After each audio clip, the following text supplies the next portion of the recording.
Hey guys, it's Steve with Basketball with Steve. Today we are going to be talking about how I believe Dwyane Wade will lead the Miami Heat, even without Hassan Whiteside, past the Toronto Raptors. Wade, another three. It's good! Dwyane Wade from downtown! Wade leans in, falling away, puts it in! Dwyane Wade does it again! Unbelievable finish for Dwyane Wade. Now let's go a little bit more in depth.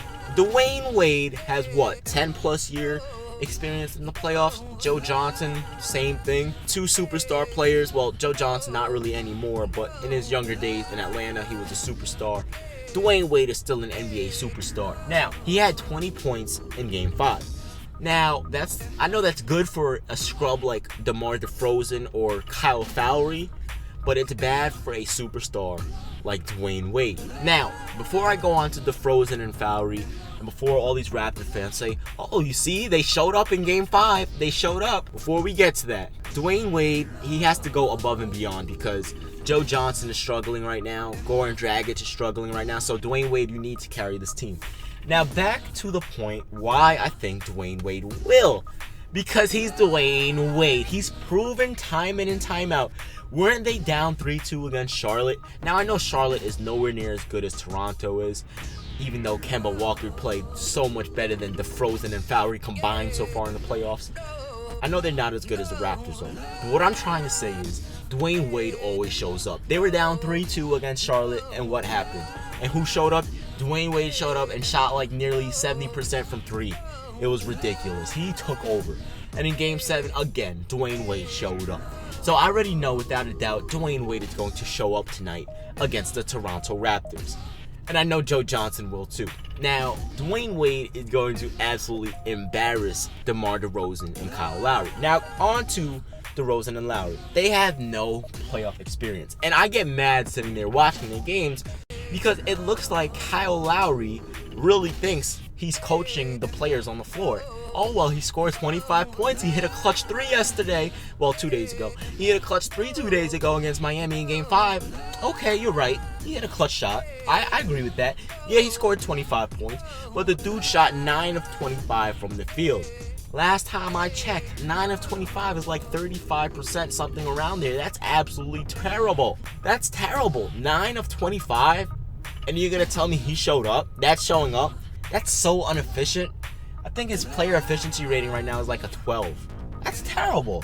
Dude is not efficient. He's not an NBA superstar. And if I were the Raptors, man, I would tell him to sit his ass down and stop telling us how to play. Because clearly, first of all, he doesn't even have the experience. He was a role player in Houston for a long time. And now that he finally developed into a semi-decent player, I'm not going to lie, into a pretty decent player in the regular season, now all of a sudden he thinks he can coach the team. No, let DeMar DeRozan do that. Even though DeMar DeRozan, I'm not happy with the way he's playing this season, this postseason. I think he's a way better player than Kyle Lowry. I think DeMar DeRozan needs to be the leader of that team. Dwyane Wade is going to go off tonight against Toronto, and he's going to absolutely embarrass them.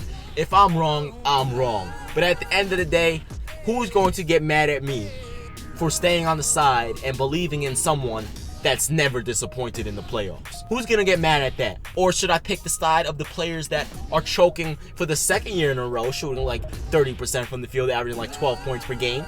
Should I go with those? Or should I go with the player that in his 12 years in the NBA has never disappointed in the playoffs, and since his rookie year has dominated in the playoffs? Should I go with that player? Or, should I go with the, one-time, two-time All-Stars that are choking once again in the playoffs? Or should I go with the NBA superstar that has 3 championship rings, and if it weren't for him, his team wouldn't have those championships? Who should I go with? Obviously, I'm going to go with Dwyane Wade. That's like me going against Michael Jordan in the 1996 NBA Finals. That's like me going against LeBron James in the 2012-2013 NBA Finals. Or that's like me going against Carmelo Anthony in the Oh, wait, I can't say that. You see, I'm not a delusional fan. I love Carmelo Anthony. I think he's one of the game's greatest players. Obviously, who doesn't?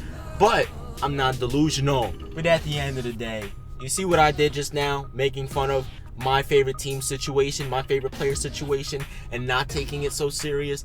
If only more fans were like that instead of giving me death threats because I said the Toronto Raptors are irrelevant. Short little video for you guys. Thanks for watching, and as always, stay awesome and keep moving forward. By the way, my New York Knicks will win the 2017 NBA Finals. I'm just kidding.